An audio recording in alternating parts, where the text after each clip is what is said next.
शाखा के भीतर छिपे हुए विद्युत पुंज के समान अत्यंत पिंगल वर्ण वाले और श्वेत वस्त्रधारी हनुमान जी पर जब सीता जी की दृष्टि पड़ी, फिर तो उनका चित्त चंचल हो उठा।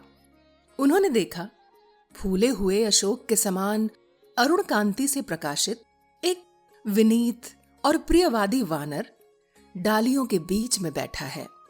उसके नेत्र तपाए हुए सुवर्ण के समान चमक रहे हैं। विनीत भाव से बैठे हुए वानर श्रेष्ठ हनुमान जी को देखकर मिथिलेश कुमारी को बड़ा आश्चर्य हुआ। वे मन ही मन सोचने लगी, अहो, वानर योनि का यह जीव तो बड़ा ही भयंकर है। इसे पकड़ना बहुत कठिन है। इसकी ओर तो आंख उठाकर देखने का भी साहस नहीं होता। ऐसा विचार कर वे पुनः भय से मूर्छित सी हो गई।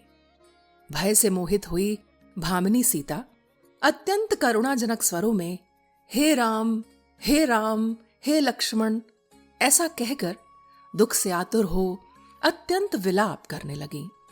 उस समय सीता मंद स्वर में सहसा रो पड़ी। इतने में ही उन्होंने देखा यह श्रेष्ठ वानर बड़ी विनय के साथ निकट आ बैठा है। तब भामिनी मिथिलेश कुमारी ने सोचा, ये कोई स्वप्न तो नहीं है। उधर दृष्टिपात करते हुए उन्होंने वानरराज सुग्रीव के आज्ञापालक विशाल और टेढ़े मुख वाले परम आदरणीय बुद्धिमानों में श्रेष्ठ वानर प्रवर पवन पुत्र हनुमान जी को देखा।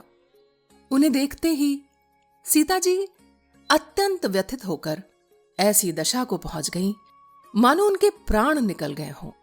फिर बड़ी देर में चेत होने पर विशाल लोचना विदेह राजकुमारी ने इस प्रकार विचार किया, आज मैंने ये बड़ा बुरा स्वप्न देखा है। सपने में वानर को देखना शास्त्रों ने निषिद्ध बताया है। मेरी भगवान से प्रार्थना है कि श्री राम, लक्ष्मण और मेरे पिता जनक का मंगल हो, उन पर इस दुस्वप्न का प्रभाव न पड़े।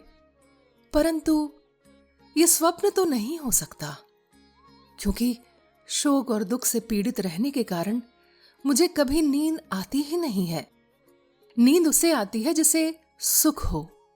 मुझे तो उन पूर्ण चंद्र के समान मुख वाले श्री रघुनाथ जी से बिछुड़ जाने के कारण अब सुख सुलभ ही नहीं है। मैं बुद्धि से सर्वदा राम राम ऐसा चिंतन करके वाणी द्वारा भी राम नाम का ही उच्चारण करती रहती हूं। अतः उस विचार के अनुरूप वैसे ही अर्थ वाली ये कथा देख और सुन रही हूं। मेरा हृदय सर्वदा श्री रघुनाथ जी में ही लगा हुआ है। अतः श्री राम दर्शन की लालसा से अत्यंत पीड़ित हो सदा उन्हीं का चिंतन करती हुई उन्हीं को देखती और उन्हीं की कथा सुनती हूं।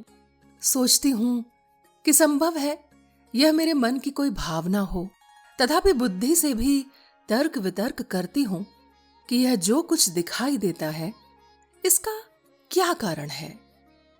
मनोरथ या मन की भावना का कोई स्थूल रूप नहीं होता, परंतु इस वानर का रूप तो स्पष्ट दिखाई दे रहा है और ये मुझसे बातचीत भी कर रहा है।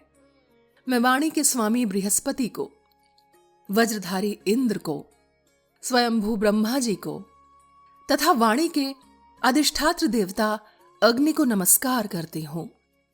इस वनवासी वानर ने मेरे सामने ये जो कुछ कहा है वह सब सत्य हो, उसमें से कुछ भी अन्यथा न हो।